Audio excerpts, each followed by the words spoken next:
Hello বন্ধুরা, সবাই কেমন আছেন? আজ আমি নিয়ে এসেছি ট্যাংরা মাছের কাঁটা দিয়ে মাছের ভর্তা। প্রথমে আমি পেঁয়াজ, রসুন, কাঁচামরিচ সব দিয়ে তেলের মধ্যে ভেজে নিচ্ছি।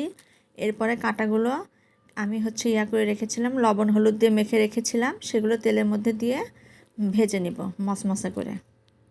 আপনারা এই কাঁটা ভর্তাটা খেয়ে দেখবেন, অনেক ভালো লাগবে। ট্যাংরা মাছের যে মাথাগুলো থাকে, কাঁটাগুলো থাকে, ওগুলো কেটে আমি ভর্তা করছি। ভাজা হয়ে গেছে, আমি এখন তুলে নিচ্ছি। এরপরে আমি মোয়া মাছের চচ্চড়ি করব সবজি দিয়ে। এর জন্য কিছুটা সবজি কেটে রেখেছি। প্রথমে মাছগুলো আমি লবণ হলুদ দিয়ে মেখে রেখেছিলাম, সেগুলো হালকা করে ভেজে নেব। আর সবজির মধ্যে আপনার রয়েছে বেগুন, টমেটো, আলু, কাঁচামরিচ, কাঁচা পেঁয়াজ এবং রয়েছে সিম। এগুলোকে দিয়ে আমি সরিষা বাটা দিয়ে সবজি চচ্চড়ি রান্না করব। তাহলে দেখুন কিভাবে রান্না করি। এরপর আমি পেঁয়াজ আর কাঁচামরিচগুলো প্রথমে দিয়ে দিচ্ছি। তেলে একটু লাল লাল করে ভেজে নিব। ভিডিওটি ভালো লাগলে লাইক, কমেন্ট, শেয়ার করতে ভুলবেন না। আর আপনাদের কিছু জানার থাকলে কমেন্টে আমাকে বলবেন, আমি উত্তর দেওয়ার চেষ্টা করব। আর এভাবে আপনারা রান্না করে খেয়ে দেখবেন, অনেক ভালো লাগবে। এবার একে একে সব তরকারিগুলো আমি তেলের মধ্যে দিয়ে দিচ্ছি। লবণ হলুদ দিয়ে সুন্দরভাবে ভেজে নিব মশলাগুলো।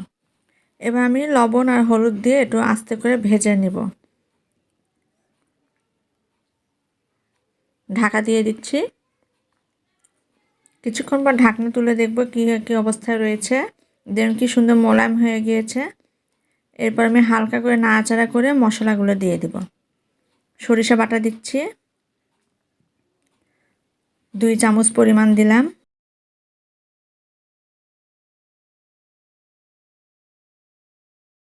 এরপরে দিয়ে দিচ্ছি পানি।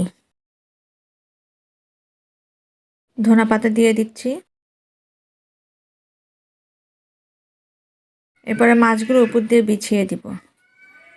আমি সরিষা বাটার মধ্যে কাঁচামরিচও বেটে রেখেছিলাম, সেগুলো সমস্ত কিছু দিয়ে দিলাম। এরপর ঢাকা দিয়ে দিব। 10 মিনিট ঢাকনা তুলে দেখলাম, দেখুন জল অনেক কমে গেছে। এরপর নামিয়ে নিচ্ছি। জল আমার শুকিয়ে গেছে, চচ্চড়িটা আমি নামিয়ে নিলাম। এভাবে রান্না করে খেয়ে দেখবেন, কেমন হয়েছে আমাকে জানাবেন। এরপরে ভর্তাগুলো যে ভাজা করে রেখেছিলাম, সেগুলো এখন শিলনোড়ায় বেটে নিচ্ছি।